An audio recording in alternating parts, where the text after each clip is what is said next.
We are recording and hello, good morning, good evening, good afternoon to everyone wherever you are. My name is Marilyn and welcome to the Race to Cultural Appropriation panel for PoleCon, PoleCon 2020. I'm your moderator today and thank you for joining us.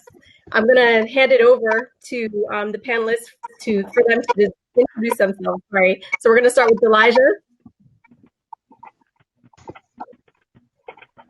Oh no, can't hear you, Elijah. I can't hear you. Can anybody look on the right side of your screen, like on your toolbar? It should say mic on, mic off. Nope, not yet. You're still muted, I think. No, it's not working. Go ahead. No. okay, Delinda, so try one thing for me. Up in the top right-hand side, there should be something that has like a little wrench, an icon, a wrench, and a screwdriver, top right-hand corner of your screen. If you click that, it's got camera and microphone. You may need to click reboot. Thank goodness we have Colleen here, HBIC. Thank you, Colleen. While we're waiting for Elijah to get that sorted, I do want to say thank you to Colleen and the team at PoleCon for allowing us to have this forum to discuss. Thank you to Elijah for BGP. And yeah, are we sorted with the microphone? Apologies, guys. Technical difficulties. Mad real. It's 2020. This is what it is. Still can't hear you, Elijah. Okay, shall we move on, and then we'll circle back to Elijah. Fantastic. Moving on, we're gonna move on to Roz the Diva. Roz, take it away. What's going on? I hope you all can hear me. This is your world famous Roz the Diva. I don't know why I'm speaking like a bad. It's fine. We're here for it. So, we're here for it. I'm in New York City, and I am a personal trainer and pole dance instructor. And if anybody, hopefully a couple of you guys were on this morning, you were watching the panel that I led this morning about size in relation to. So, and I got in early with the BGP crowd because Elijah's my friend. Hey, welcome, Rod. Thank you for joining us today. Next, we're going to introduce Joe. Hey, y'all. Can you hear me? We can hear you. Okay, awesome. It's your girl, Firestarter from the world famous Vertical Joes in Atlanta, Georgia. So happy to be here. We've been a studio since 2009. You've seen us on various platforms, Real Housewives of Atlanta, Braxton Sound Values, more recently P-Valley. And yeah, I'm super excited about this panel. I've been down with BGP since the beginning, you know what I'm saying? Because, you know, Elijah kicked it off in Chocolate City, you know, so Atlanta was in the building. BGP. Hey, all day. Thank you, Joe. Thank you. Next, we have the lovely Crystal. Hi. Hey, what up, everybody? Crystal Styles Belcher coming to you live and direct from H-Town, Texas. Representing for Howard University because we all Black up in here. And it's our homecoming weekend. Can't cancel it even though we ain't. Damn you, COVID. Okay. Nevertheless, been part of BGP since it was in the womb, aka Elijah's headpiece. So you can consider me one of the OGs and ambassadors of BGP. You can find me on the stage, log rolling for your life at pole competitions. I'm a pole and dance fitness instructor here locally, virtually, and once upon a time on the road, multi-titled international winner, I should say. And the person who's going to hit you with all of the, you're right, medalist, champion, all that kind of stuff, but you're going to find me as the individual who's going to gather your soul when you're receiving my message on stage. So that is the style of Crystal. Thank you, Crystal. Thank you. All right, next we have Kalichi. Kalichi, welcome. Hi. yeah, I just sort of fell into pole. My name's Kelechi Okafor. I'm an actor, director, live in the UK. I've lived in the UK since I was 5 when I moved over here from Nigeria. I'm a podcaster and mostly I focus on social commentary and happen to fall into pole dance because I'd been a personal trainer for a little while and I decided to go and try out a class. Fell in love with it and, got to the point where I ended up opening a studio and teaching it in the UK, but that, came across and came along because of cultural appropriation. So really glad that Delija could involve me in this. We've hosted Delija at our studio to teach an amazing workshop. Hope you're coming back. But yeah, so yeah, that's a bit about me. Thank you, Kelechi. Sorry, I mispronounced your name. Next we have Kendrick. Hello, everyone. My name is Kendrick Lavore. I am the founder of Black Men Pole. I'm honored to be here today. This is my first PoleCon.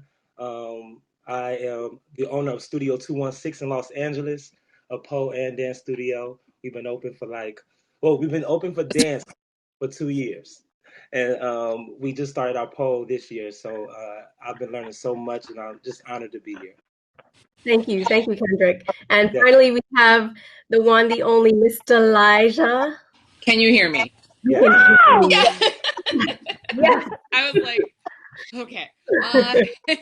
Hey guys, what's up? I'm Delija, founder of Black Girls Pole. Thank you guys so much for being here. I'm an instructor here in New York City. I guess I'm representing the other H-Town. Does H-Town, can I call Harlem H-Town or H-City? Okay. I'm kidding. Good effort. But I've just been in the pole world for 12 years, been competing, have all the championship things and everything like that. And I'm excited about this panel. So first of all, I just want to thank you all. Thank you, Colleen, so much for giving the space for this panel. And then thank you guys so much for being on this panel. I wanted to get some, different spaces and places. So I guess we can get it popping, Mary. All right, let's get it started. So racism and cultural appropriation, these are very heavy topics. I'm sure we could speak at length, but we only have 90 minutes. So let's get it started. How would you define racism? I'm going to start off with you, Roz. How would you define racism? I think we all know the general definition of like the Klansman coming to whoop my ass kind of racism. But what I think what we encounter most often are microaggressions, meaning that people, whether they do it intentionally or not, they're exclusionary. And I think that is, I don't know if it's a type of racism or maybe an action within the racist umbrella. I think there are far more people who fall into that category who, unfortunately, by accident or maybe on purpose, have exclusionary practices that it didn't start with pole, but because they have those exclusionary practices throughout their life, it is transferred into pole, whether that is in the studio, on social media, and so I think that's how I would think about this. Very accurate. To your point about the microaggressions, do any of you have any, I guess, commentary about the microaggressions? Because I feel like racists now present differently than they did, say, in the 60s, where they're not as overtly racist, most people. Some people are, and that is what it is. But I think it's the more, covert racist. So how would you delve into that a little further, Joe, and explain how do you identify those things? I have something for that. I think it starts with like strategic discrimination, and then that discrimination creates a certain privilege for another group. For example, I posted the other day that, I'm trying to elevate the twerking. You know how I feel about twerk. Yeah. And, I noticed it was way harder for me to find Black women twerking than it was for me to find white women twerking. So I start looking at the hashtag, and the hashtag Black girls twerking is shadow banned, whereas the hashtag white girls twerking is not shadow banned. Girls twerking isn't shadow banned. Just white girls twerking isn't shadow banned. Just black girls twerking. So because of that strategic, discrimination, it makes it hard for me to find a woman of color doing twerk. And what is that? That's definitely like racism at its finest. Like, it's just in a different suit, that it's dressed up differently. So Yeah, I can follow off that actually, because that's how I ended up having to open the studio in the UK initially, because I was teaching twerk over here, and I wanted to kind of take the classes around the UK, and I reached out to a studio in Manchester, which is north or northwest England, and I reached out to the studio and I said, "Oh, hey, I'm doing these workshops. Would love to come through and do a workshop at your studio." In my mind, I felt like they needed it because they were crediting Miley Cyrus as one of the originators of twerk. So I already wanted to fight. I understood that that's not what I was there to do. So I just thought I'd, I'd just be cute. And I sent a very, very lovely email. And I said, here's a video of an example of one of my classes. And the studio owner, she messaged back, a white woman, and said, "I don't enjoy your style of twerk. I find it basic. When me and my girls twerk, we put our knee pads on and we throw down." I don't know what they were throwing down. I don't know if they've ever picked it up. But what I do know, I don't know if they ever head out. The pearls I'm clutching. It was such a horrible message. Like, it was so unprofessional. So I was left the building. I thought to myself, wow, for someone to send me a message like this, they must levitate when they twerk. They must not touch the ground. There must be something otherworldly that they're doing. And I went to watch a video, and I was disgusted. I was offended. Mimosas, yes. It's so, like, it was so offensive what I was seeing, and I should have known already from when she said we put our knee pads on to throw down, because I was like, well, if you're really about it, what did you need the knee pads for? But I just, I thought, okay, fine. I was really, really offended by the message, and I took a screenshot of the message and I posted it on Twitter, and I put our videos side by side, and I just said, I just want an understanding of what's going on here, because this is the message that this person just sent me.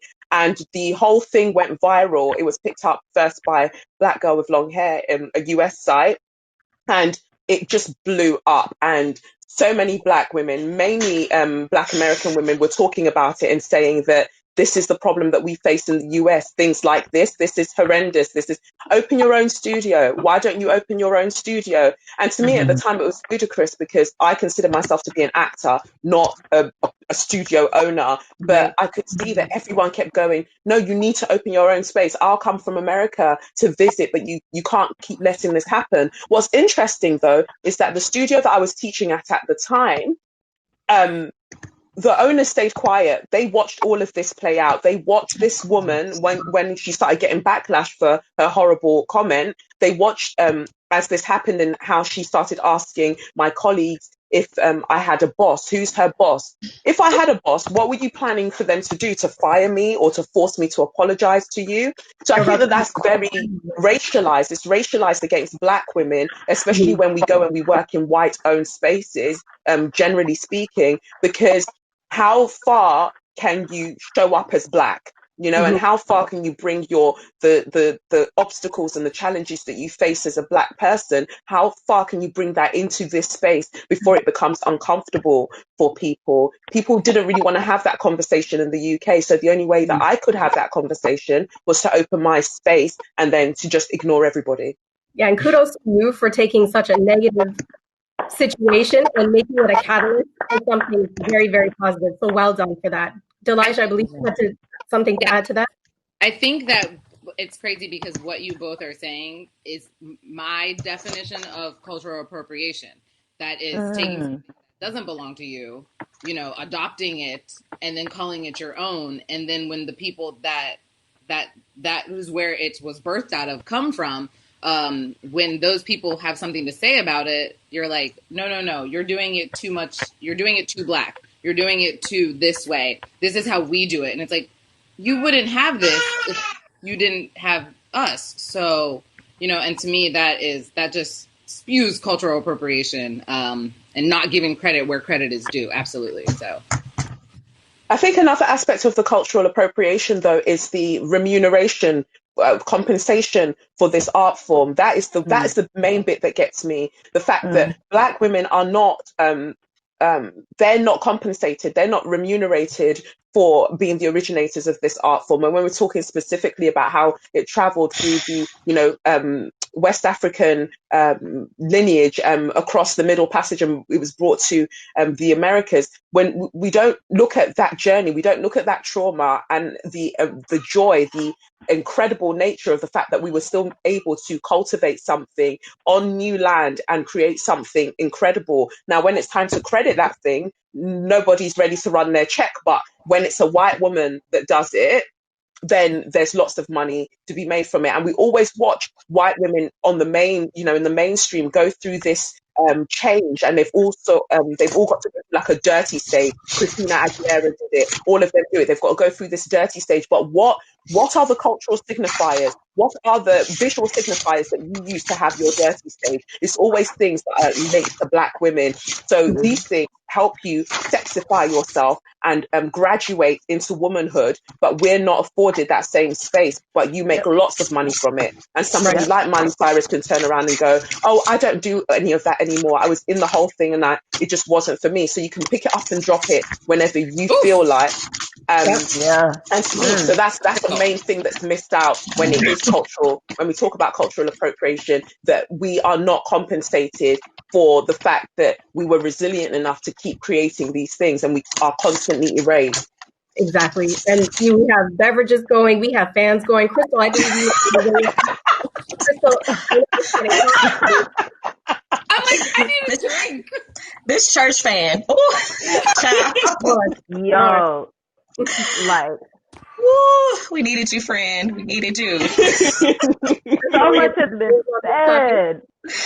Ooh, the African sisterage up in here. Look, Jo been holding herself down by herself, and to get an extension across the pond to just continue to reiterate the same. Oh my God. Oh, give it up.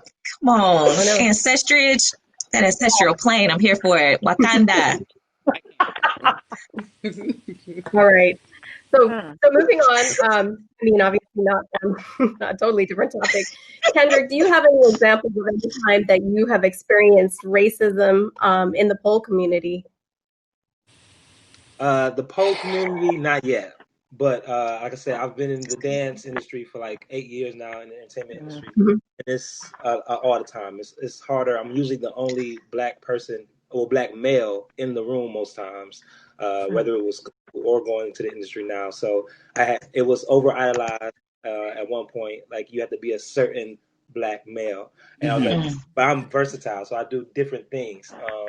And if you're not, then it's like, okay, well, they treat you different, or they want you to act different, or they treat you a certain way because they want you to be somebody that they want you to be. So I feel like that's all the time growing up, even now. But in the pole industry so far, I'm learning a lot, that, and especially with the Black men, I don't see a lot opportunities or a lot of just Black men striving to do stuff in the community. So that's why I'm glad that I'm here to be able to open up classes and open up opportunities for people to like push themselves, because during this journey I have discovered a few amazing Black men that pole, that teach, that do classes, and some that just pole in their house, but to opportunities aren't there. So I definitely see that for sure.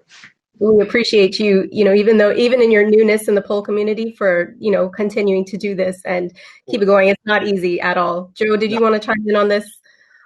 I just wanted to say, when he mentioned that the guys are polling in the house, the guys have been polling in the house because they've been discriminated against for so long too. It's a lot of studios that won't, and I'm not knocking any studio that's not okay with men training there, but that's the reason so many of the guys train at home, and then they mad when they emerge and they're fucking great because you didn't give them a chance to come in. Now you want to learn from them. You know what I mean? So I feel like y'all have been through that too. I wanted to say, Kelechi, how they gonna tell a whole Nigerian that she ain't twerking right?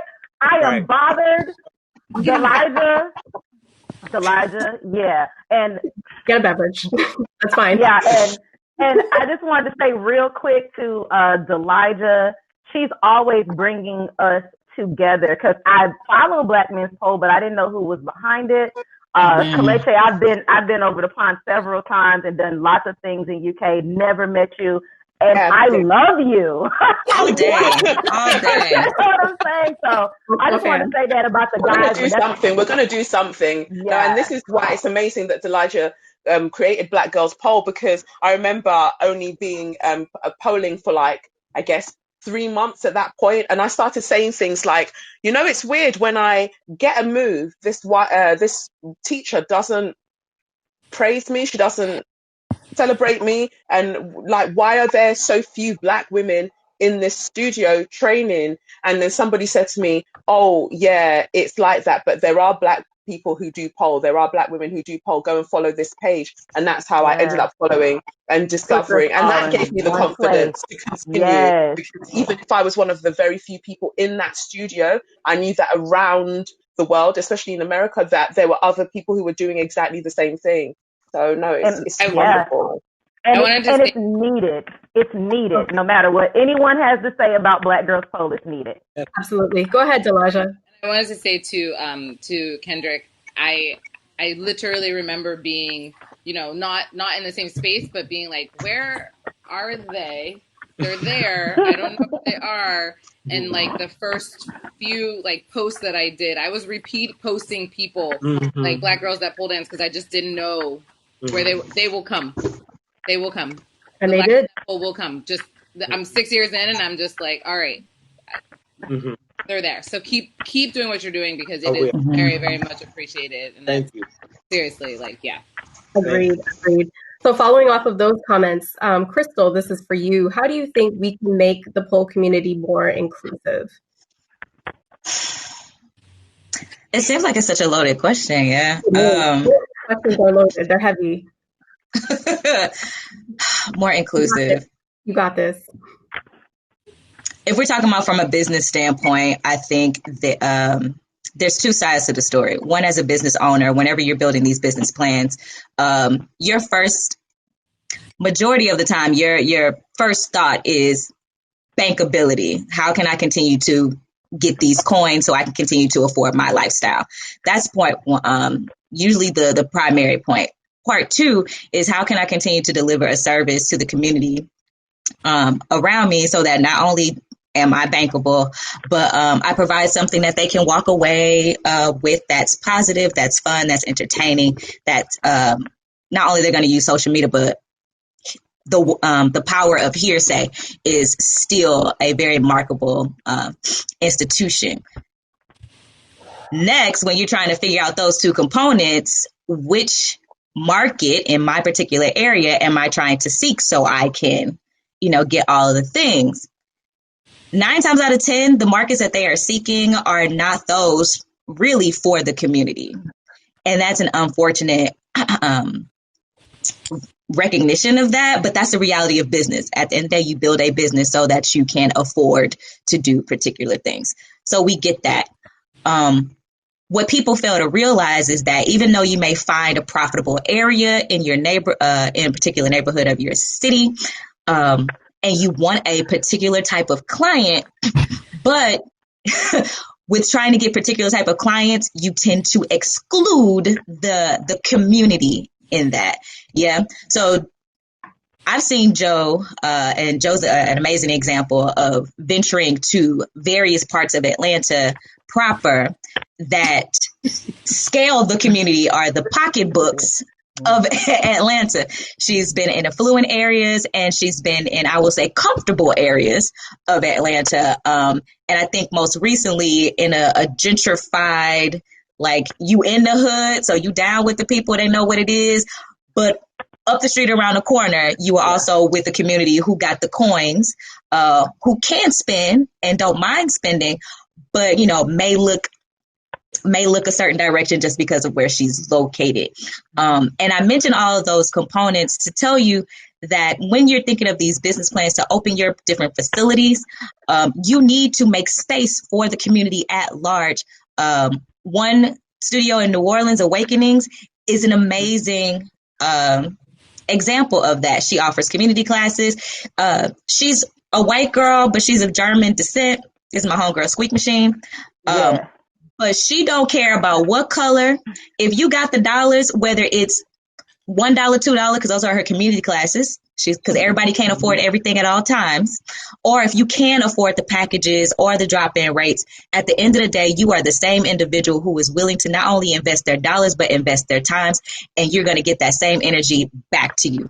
When we come with these particular type of mindsets, like Joe in Atlanta, Squeak Machine in New Orleans, Nicole in VA, Sunny out in Maryland, all these bevy of studios, and I can speak from, the United States aspect of it, then your studio is going to look like the community that surrounds you, and hopefully the one that's going to benefit you, because it's going to make you stronger as an institution. You need people to look like the rainbow. If now speaking on other halves of the communities that just you don't have access to anybody else but people who look like you, that is a thing. We get that. Nevertheless, your marketing campaign, your social media campaign, any of your blogs, your vlogs, all the things need to be all inclusive, because at the end of the day, in our particular pole and dance communities and fitness, we travel around the world and sometimes we need to get it in. So therefore, if this is the only studio that is available to me to work out this movement theory in my vessel, then I need to know that this is a welcome space, that I'm not going to be looked at sideways because of the texture of my hair, the color of my skin, the sway of these hips, and the step of this walk. All of that should not matter when I come. If I'm willing to spend my time, give my energy, then let's move together, in all those different aspects. So it takes someone at the top, and hopefully when you build your team, to continue to press on to you that this needs to be an all-inclusive type of space. Even though we all may look like one entity, and that's speaking to the Black studios as well, it ain't always going to be always Black up in these spaces. As a Revolver in Houston, Texas, even there's a a female Filipino owner. Her team, 60% is Black, but she has about 20% white. We finally got in a sexy ass Mexican up in our space, and we're continuing to roll it in because we are in a neighborhood that is Black, that is white, that is Mexican, that is Indian, and yes, we are hiring. But yes, like we need to have, you want to have a space of not only skinny bitches, but thickums. You know what I'm saying? Like you need to have a well-rounded, well-versed team who is going to literally speak to the community at large. So I guess it's a verbose saying of how we include everybody, but I think these are pivotal, working that thing out. Well, yes, I was going to ask you next, Roz, if you wanted to chime in on this, because I know you have a lot to say on this topic. Go ahead. Okay, so wait, pause. Sorry. For timing wise, because I know that we can go and go and go and go. We're trying to keep our things, sorry friends, I should have said this backstage, under like 2 minutes. My bad. So if I give you the Mary might give you the Go, Roz. Go ahead, Roz. So I mentioned this, and this is particularly important when you're thinking about size diversity, which is my thing, is representation matters more than you will ever know. I didn't realize how much it mattered until I saw people and students who looked like me, and I'm like, oh shit, this is really exciting. And that was when I was already secure being the only person who looked like me in the room. But I do want to give a practical tip. So if you're in a position of hiring other people, and I can understand if you have the best intentions, you just don't know how to do it without looking shady as shit, I would suggest you actively tell your students, you actively tell your social media followers that you want to be more diverse. I think I have a lot of respect for brands, companies, studios that say, we're kind of white, kind of small. Ownership. And he's like, Absolutely. when you own it, then I'm like, then I want to jump in. I was like, I'll be the starter token, and then I won't be a token anymore because there'll be a bunch of us. But if when people put out there like, hey, this is what we're looking for, like we value diversity, but we realize that we could do a lot better, that is a much different situation than if you're just like, hey, we're hiring, full story, bro. And a way to do this is you tell your students, even if it's a room full of white students and you're trying to get more people of color, you tell them, this is what we're doing. We're trying to diversify in size, in ability, in age, in everything else. So if you identify, or if you know somebody who does identify as a diverse athlete, please tell them what's good. Look us up, because you don't know who people know. And it also sends, a message in case some people were okay just being white. You can let them know we're not okay with that. So maybe you need to rethink something. I think sometimes that's a good point, Roz. I think sometimes people in predominantly white spaces, they might not realize how white their spaces are until it's brought to their attention. And communication is a very important, I guess, aspect of that. And it's good when, people who are studio owners are in a position to say, hey, maybe this isn't what it should be, and let's look into it a little further. So I think that's called white privilege, though. When you that's a part of it. That is a part of it. So speaking of studio ownership, this is directed to Joe and then Kalechi. What do a studio owner do to make your space feel more inclusive? What do I do to make it feel more inclusive? Yes. Well, I think for us,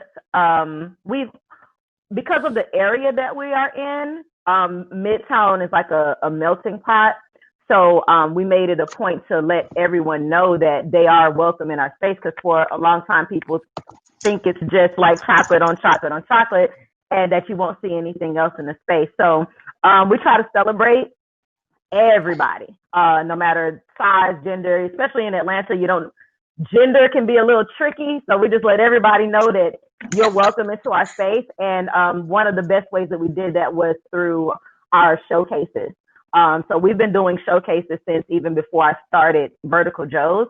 And in the showcases, we open it up to the students. Students are a lot more ready to hit the stage than they were a long time ago, because everybody was like in the pole closet. But long story short, since I know we're pressed for time, I think that giving them a platform so that other people that look like them can see them shows that we are an open space, and everybody wants to see someone that looks like them. And once they see them, they're willing to come out and join. And then eventually the top of the line ends up becoming an instructor at the studio. So that's basically how we do it. Did you have anything to add to that? What are some things you do at your studio? To me, I understand inclusivity. Obviously, I get it. But to me, I'm more concerned about Black women. I mean, I don't have, to be quite frank, I don't have time to worry about everybody else, because nobody else was worrying about me in terms of the UK scene anyway. Like, you guys have 11 different white studios that you lot can go to. They should worry about inclusivity. I'm not worrying about inclusivity. I'm just making sure that Black women know that, and Black, non-gender conforming people know that the space is available to them. I'm more interested in, for instance, sex workers knowing that if they need a space to practice, this place is here. I'm more interested in, people from the LGBTQ plus community knowing that this is a safe space for them to practice. Like I mentioned, in terms of gender, because, we're talking about it, it's so important because people now more than ever, due to social media, are wanting to have more conversations about gender identity. So at the studio, we've got stickers on the worktop when you come in that are like they, them, she, her, like your preferred pronouns. So if you don't want to have a big old conversation about what your pronouns are, just take a sticker and put it on your top. And I'll be damned if somebody will see that sticker and then misgender you, because I will come to fight them. So like, so people are really, really aware. People are really aware. that. I don't tolerate. I don't tolerate that sort of behavior where you pretend to not understand where somebody else is coming from, because we see it, this feigned ignorance in so many other mainstream studios. So I just don't allow for it at the studio. We have a diverse range of teachers, because quite a few of them I taught them pole, so now they're teaching. And again, we have showcases as well. And the studio is in Peckham, which is southeast London, which is historically really like black, really like Nigerian, and now it's being gentrified more and more. But I wanted the studio to be where I grew up, because that's important to me. The price point is important to me. So enough people know that I don't want them to like break the bank to be able to come through. At the same time, I want to be able to like pay for the space and pay teachers and stuff. So I've just put it at a fair price, and just left it as that. Yeah, accessibility is such an important point. So right now I'm at PoleCon. Yeah, and I think that both are very important. You know what I mean? Because like for Kalechi, she had to create a space for people to go. You know what I mean? For our people to go. You know what I mean? Our studio's been open a long time, and we were first. Like we're like a foundation studio in Atlanta, so we started out what we were. Like when we went to places like PoleCon, when they saw a crew of Black women, they assumed that they were from Vertical Joe's, because that was the first group of Black women that they were really seeing. So she is creating, a safe space for them to go. You know what I mean? So I guess it depends on your position for your studio, what role you need to play. And I'd say quickly as well, artwork, I've noticed a lot of times in other studios are so focused on whiteness. So everything about the studio, down to artwork, is black. It's just black owned, like just paintings, drawings, things that I love from Black people, poetry from Black authors. Everything about it is about the Black experience as I know it to be. I think that normalizing those things and having people immersed in that also starts to make them think about just how little they see it in other spaces. Yeah. Very, very good point. So that also leads into our next question. This is for you, Kendrick. What do you think your role is as an artist to combat racism at large? So what sorts of things do you feel like you're responsible for? I think, to be honest, everything we just said, opening up the studio and providing opportunities that it's like going off what Kalechi said, it's not really worrying about, I can't fight the whole world. I can only do what I can, do my part, and provide opportunities for my people first, and then figure out what's going on. So I feel like open up Studio 216 in LA. It's like one of the, besides Secret, the only black male dancer studio ever. I'm like, what is this crazy? So it's just opening it up and then providing opportunities, and then going off of that. Wait, Kendrick, are you from Cleveland? Yes, I'm from Cleveland, Ohio. Okay, because I was like 216. Yes. I'm from Ohio, and I was like 330. I'm 330, but hey, 330, yes. And so we're getting ready to open up a studio in Cleveland too, because there's no studios in Ohio. You better. Dope. Multiple studio ownership. Go ahead. That's at work. Providing nationwide, like everywhere. That's the best we can do, and just providing and showing that, and like you said, there aren't a lot of black male teachers because they aren't even allowed in the studios. Right. So it's just providing that and having an opportunity for us so we can show like we are here as well, and that we do other things as well too. All right. Awesome. Elijah, what do you think, I guess, the artist's role is in racism and combating it? I mean, as artists, I think we all are artists, and we're emotional about our art. We're emotional about our dance. We're emotional about our teaching, everything. We put our entire heart, soul, and being into. So continuing to pour and do that into our, the the people that matter to us. Yeah, it's been a while that I've been dancing and doing things just because I had a baby, but it's still such an important aspect and part of my life to continue to use my Blackness and again show that my skin and show that my hair and show that it's okay to be Black art because I am walking Black art. Yeah. You are. Yeah. Can I add on to that? Yeah. Please do. When Delijah did pole theater, and she decided to do classic division, and she opted to bring out them tassels.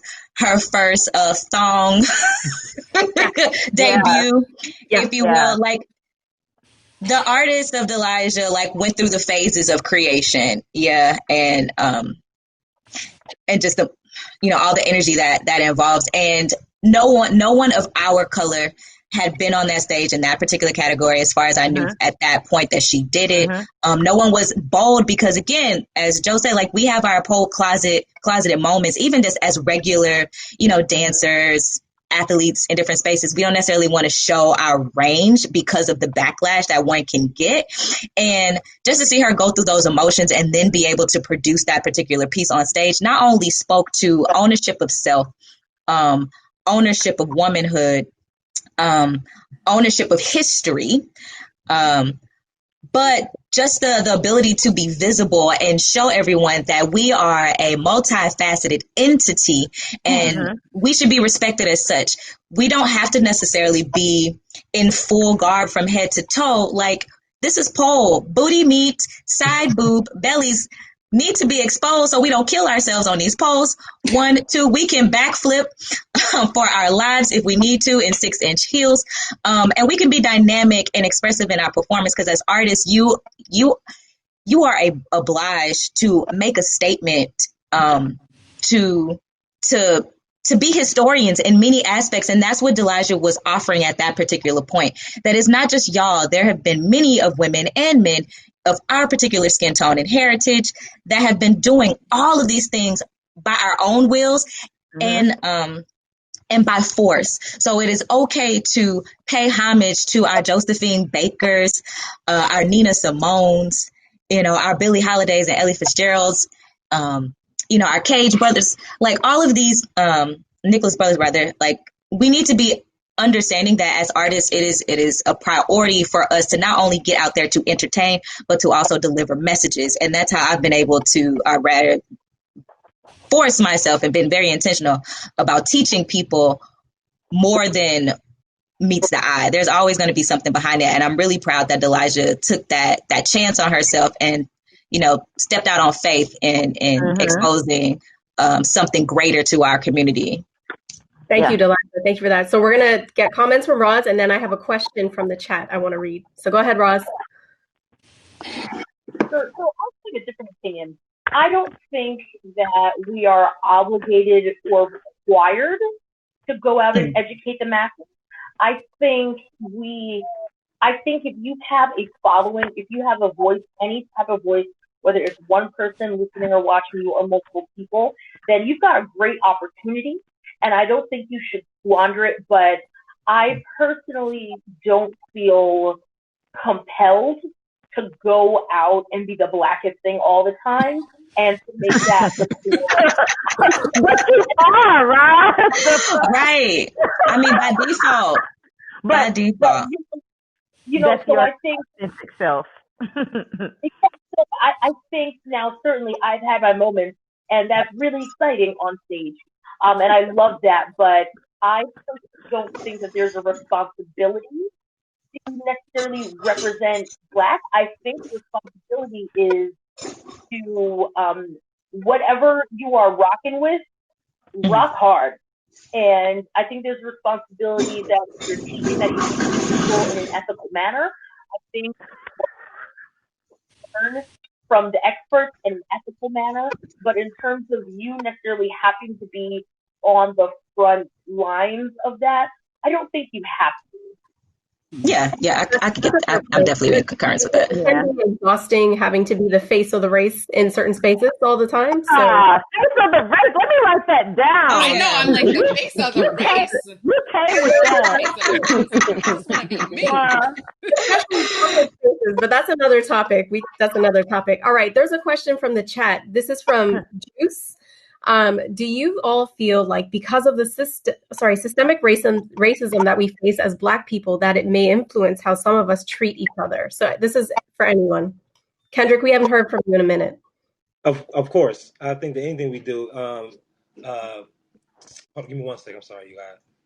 Fine. Yes. I feel like anything we do influences it. Because we all feel, we all have emotions, we all understand, but we all don't know how to deal with them. And I feel like sometimes when you feel a situation, you don't know how to express it. Especially, I'm back to my Black men. They don't know how to communicate, how to express, and sometimes it just comes off a certain way. Like you don't know that you're intentionally doing something because you're hurt or because you're fed up or whatever it is you might have gone through, saw. Especially now with social media, you get to see so much. You never get a chance to take a break. So that's all your mind. That's all you get. So I think it influences the way we interact with each other.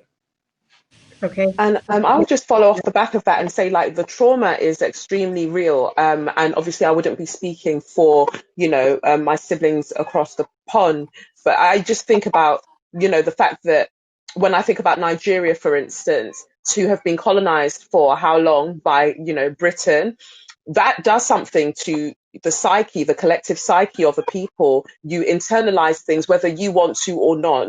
Even the most wokest person, as they want to deem themselves, even they are dealing with demons that they, are unaware of, and some of them that they are aware of. So then what about when the trauma hasn't stopped? It's one thing to be able to work through trauma that has now ceased, but then the trauma hasn't stopped, which is why we're seeing the resurgence of the Black Lives Matter movement across the world and things like that, because the violence continues. So of course, if the violence continues, your trauma continues, and the things that you continue to internalize, they grow. So you're going to project that onto the nearest thing that looks like you. And so that's why people will come up with ridiculous, stupid myths like Black on Black crime, because the thing is, it's a lie. We all commit crime. People commit crime where they live. So we don't talk about white on white crime and white on the rest of the world crime, but we all have time to talk about Black on Black crime. And it's a narrative that's run over here in Britain all of the time. Why are Black people hurting each other? Who hurt them first? So you're going to, so you're going to reflect these things. It's my point. So we shouldn't be surprised when we see that we behave a particular way towards each other. And I say that as a studio owner as well, because the people who have tried to come at my studio and come for my studio in the wildest ways have actually been other Black women. Why? Because I say that I've got a no lateness policy. The time that the class starts is the time that the class starts. If you decide to come anytime after that, you're not coming into the class. You can cry outside if you want to. So then what I find now is that they'll jump online and they'll say, I wanted to go and support a Black space. And then she didn't let me in. Ha, ha, ha, ha, ha. Everybody else made it on time. Right. Okay. Everybody else managed to find it, but you decided to do some journey of Exodus with Moses, and then you're complaining to me. So, it's those kind of things that it does hurt my feelings, because I'm like, don't do this. Don't start leaving these ridiculous reviews. But I mean, at the end of the day, it's still the #1 pole studio that's talked about and featured in Time Out London continuously. So, you tried and I'm still here. But the fact is, I wish that didn't happen. I wish that I didn't have to tolerate that stuff, because it's like, if you truly supported me as a Black business, why don't you just show up on time? Why don't you do that? I just set my time, sis. Hello. Come on. Thank you for saying Hello. No, for real. That was spirited. Marie caught the Holy Ghost on that one. I saw you late. You say your whole head there. Hands up. I didn't introduce myself. My bad. I am a pole studio owner in Bermuda as well, and I've had about 3 people not come back because they've been locked out. It just And it retreats. Right.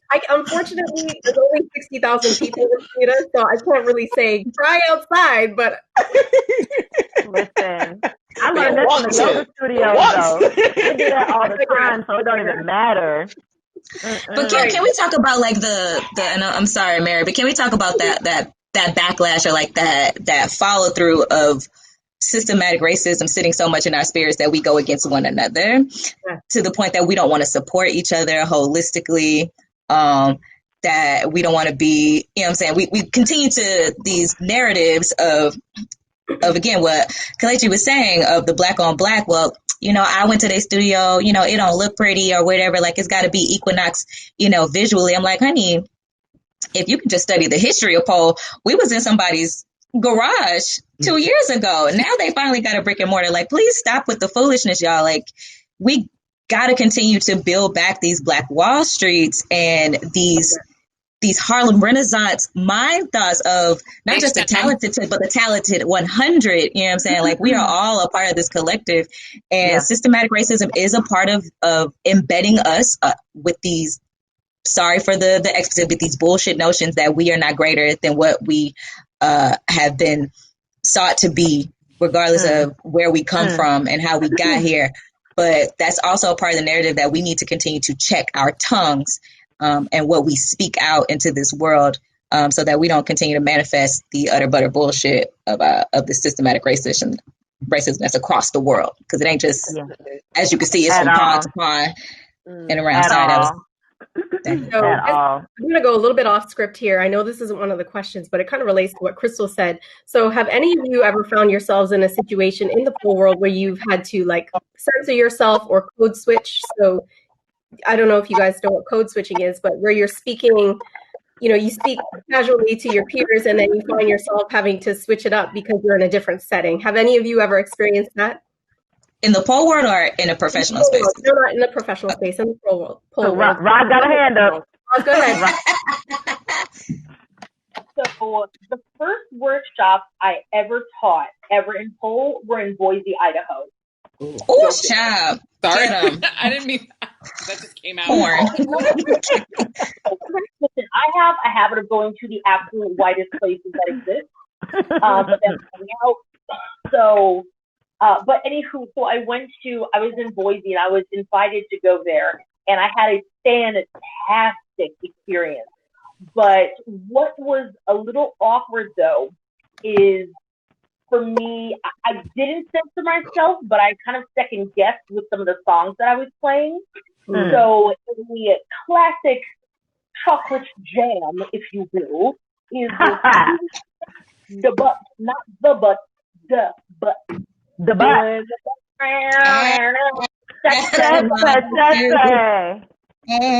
DC. Also singing that. And I started playing that for like a workshop I was doing. And I played it. I was waiting for that. You know, like when the beat drops, people realize what song it is. They go, ah! That like strong response was like, ah. And it wasn't because they were racist. It wasn't because I never met Black people. But certainly, though, I think I don't censor, but I do kind of perceive with caution sometimes in some places. But on the flip side of that, I have been completely wrong. I went to the suburbs of Germany, which I feel like, I don't know if it gets much whiter than the suburbs of Germany. And I was playing Jill Scott and MC Wonder and every neo soul shebang bang you could think of. And they were like, hi, we need more all the time right here. And you turned them out. Right. Yeah.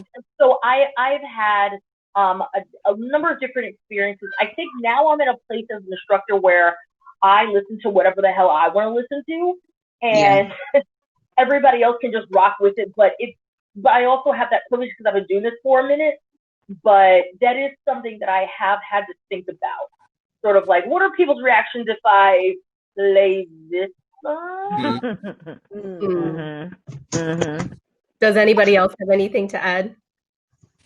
No. Joe? On the poll platform, the best thing about the poll platform has been the best place for me to be my authentic self. Mm-hmm. So they might not understand my Southern accent all the time, but they like to hear me talk. They like to hear my accent. They like the, ratchet Atlanta music. I can play the dirty version and they good with it. Usually in my studio, though, I will play the clean version because there's just too many, N words and B words, and it's just kind of ridiculous. And I like to elevate the clients. But outside of pole, I notice if I travel, I adapt, only because it is a little irritating to be in UK and you say something and say, are you American? And you're like, so I make it a point. If I'm there, I clean up my English a bit, so they can understand me. Nobody likes to not be understood. If I'm around a bunch of Liberians, you get out there, I'm gonna give you all of that. You know what I mean? It just depends on who I'm around. We think about it like that's kind of like how it goes. Like, Jamaicans do it,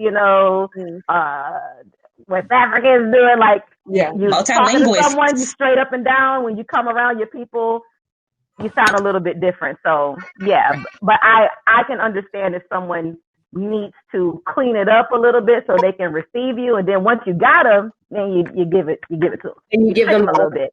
Full show. Yeah. I would agree. I would agree that it's the same thing. I go on the news quite often here to talk about racism, because that's all Black people are good for. So I, go and I have these conversations on the news, and I have to speak a particular way, like, do that code switch and take my words out. But, oftentimes they'll say, oh, what else do you do? Or I have a pole dance studio. And then there's that eyebrow raise, people wondering. Within the pole dance space, I remember my very first pole dance studio in East London, a really, really small space. And I was renting from these two white Italian guys. And I was trying to get them to understand that they just couldn't be walking in and out of the space that I was paying for. And then one of them said to me one day, you have to understand you're not in the jungle anymore. And I'll be right back. And obviously he's alive because I'm here to do this. So that means I didn't go to jail. But, that was when I realized that, oh, okay, so when I'm in this professional setting, if I'm going to be this dance studio owner, I can't just punch people in their throat. I do have to, I do have to collect myself, and I have to present myself in a particular way, even if I'm being disrespected as a Black woman. I can't start calling him every name under the sun. I really wanted to switch back to my South London sort of, but I just said, no, I had to still deal with it extremely professionally. But if it wasn't for the studio, if it wasn't for the fact that I like freedom, it would have been another story. Wow. Okay, sorry. Again, I'm commending you for your professionalism and your level of restraint. I wanted to throw hands just now. Wow. All right. So we're going to kind of bring this to a close. I have one last question. First, I'm going to direct it to Kendrick, and then Elijah, you're going to finish it up. Ending racism is not the job of Black people. It's ultimately white people's job. I think we can all agree on that. Yeah. So what would you like to see from our white counterparts, I guess, in this fight, in this journey? That's a good question. Because I don't want to tell them what I like. It's obvious. Like, you do your own research. Exactly. Yes, but I will say, like I said, providing more opportunities, performances, more outlets for our race. It's just that simple. Because, like I said, we shouldn't be explaining this anymore. Like, do your research, and that's as much as I got to say. I'm trying to keep under 2 minutes each response, but yes. Oh no, you're good. You got a few minutes. Go ahead. Thank you. Yeah. That's basically it, though. Okay. Same question to you, Elijah, and I'm coming back to you, Kendrick, for something else. Okay. Say the question again. Walking baby and no, it's fine, Mama. I understand. The work of ending racism is ultimately the white person's responsibility. So, what would you like to see from our white counterparts in this battle or in this journey?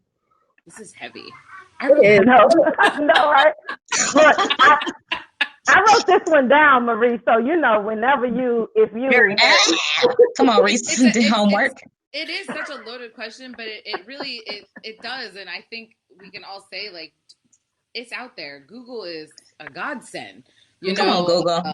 Google is amazing, and sometimes asking to be like, I want to collaborate with you and like do this. That means I have to do work. Right.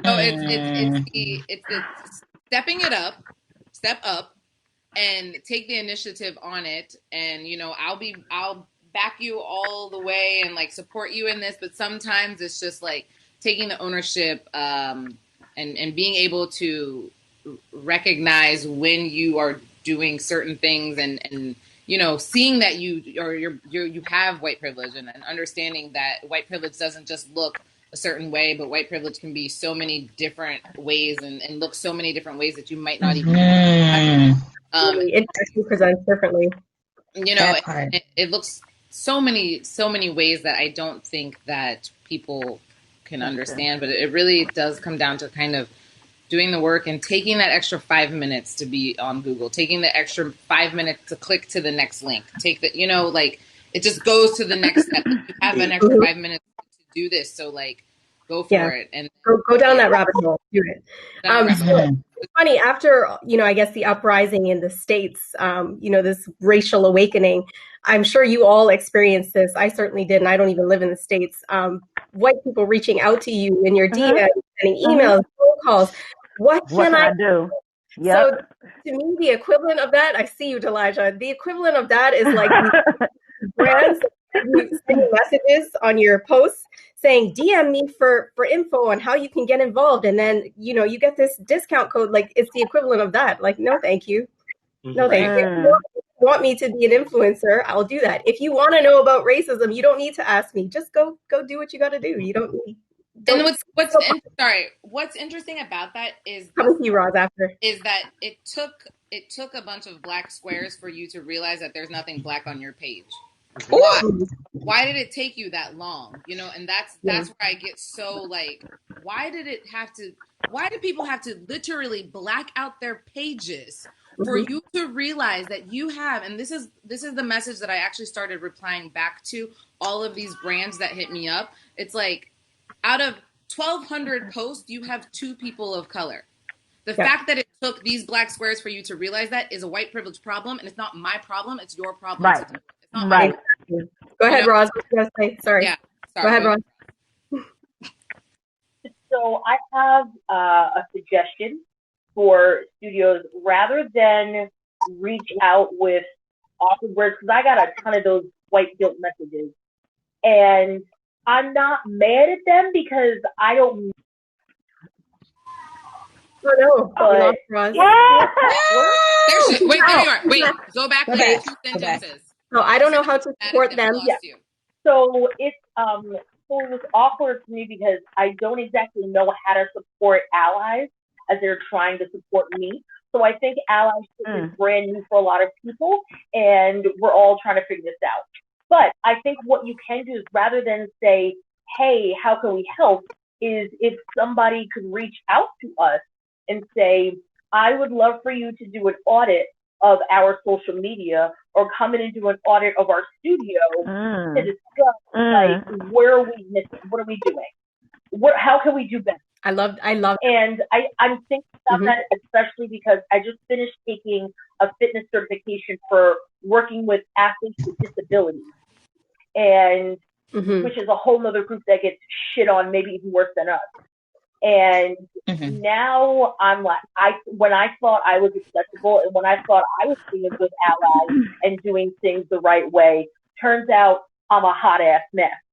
And so I think now, I do want to work with some people, in my case, people who have disabilities, and in the general poll case, people who want to diversify and chocolate up their studios. I think, how can we help? What is your hourly rate for a consultation? Yeah.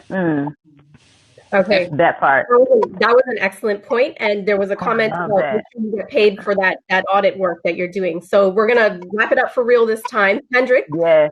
question. So Black Men Poll, is it an inclusive group? You have 60 seconds, sir. And inclusive, what do you mean inclusive? Inclusive. It's called Black Men Poll. So explain to the group. Like to at what extent? I mean, I am showcasing the Black men that poll for sure. I support everyone, so that is definitely a thing. But I think it's definitely inclusive to what extent. So let me clarify, because I know BGP gets the backlash of, you're a racist group because it's Black Girls Poll. So you feel I think because in that regard. I think I haven't even to be honest with you, because we're so new, I haven't received backlash. I've only received praise so far because there is no Black men poll pages. I literally Googled everything. I couldn't find anything. It's true. The personal journey before I got there, I was like, where they at? So I definitely when I started it, I'm meeting so many more people that's like, thank you for doing this, thank you. Even our white brothers, they say thank you. Well, I want to see this. So it's not really like we're inclusive. We are inclusive to the fact of that's what we promote. It's gonna be Black. I mean, Black. Is not a racist organization. That's all we're here to say. Okay. We're definitely not racist at all. We appreciate everyone. You heard it first, folks, from the man. Elijah, Marie. Oh, sorry. I don't know who. Mary. Go ahead. Mary. Sorry, Joe. Go ahead, Joe. Mary. Yes. I just need 15 seconds for the Go allies. Gotcha. Dear allies, can you help us get our shit back? That's it. Just lump up together, work amongst yourselves, help us get our shit back. Okay? That's a thing. That's the thing. Help us get our shit back. Respect our craft, get educated on our craft, celebrate our craft, then give us our shit back. That's it. That was a very important PSA. Thank you, Joe. That's it. You're welcome. Elijah. Is Black Girls Poll inclusive? Of course, same thing. Like Black Girls Poll was founded and birthed out of highlighting and celebrating Black women that pole dance. Through the years, it's gotten gray. It's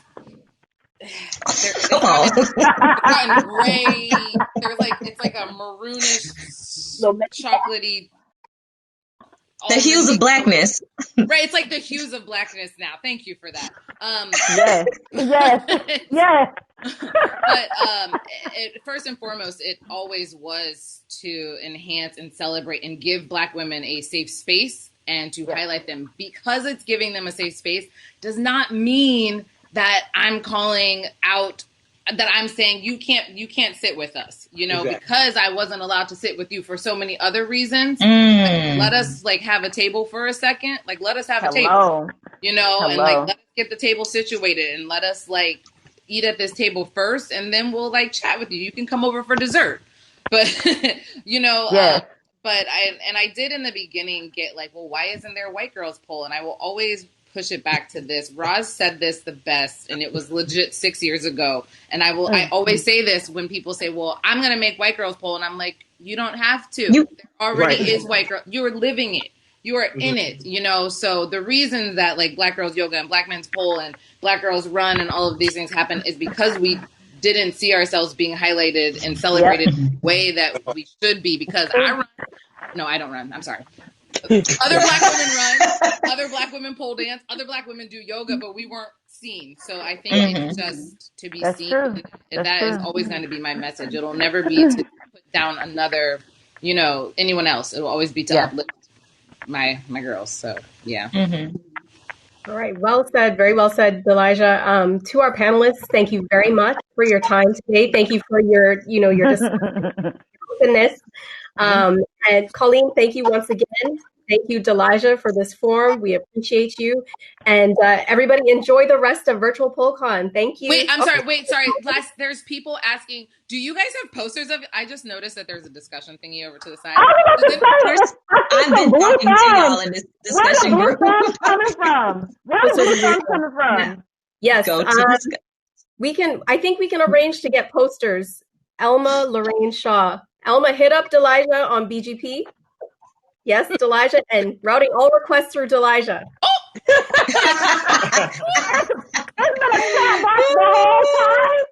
been a chat box the whole time. Mary has been holding it down, guys. I've been looking at it. Everybody write their thank you. IG handles. Everyone write their IG handles in there.